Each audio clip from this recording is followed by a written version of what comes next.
What is the difference between tempura paint and acrylic paint? So they're both relatively inexpensive. I tend to find tempura is a little less expensive, but depending on your brand and where you're getting it and the size, price is not the factor. Usually tempura paint is non-toxic, will wash out of fabric, and dries matte.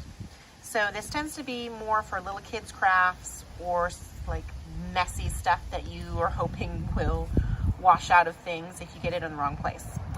Acrylic is for more older kids above 10, and it dries glossy most of the time. You can get a matte finish if you want, but for the most part this dries glossy and is more plasticky, and it does not wash out of fabric, so be careful with that.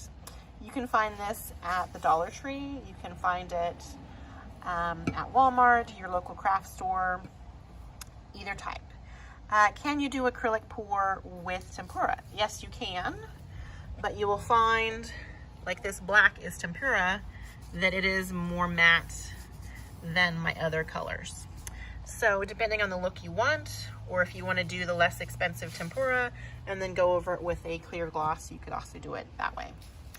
So thanks for watching, and don't forget to like, comment, or subscribe. See you in the next video.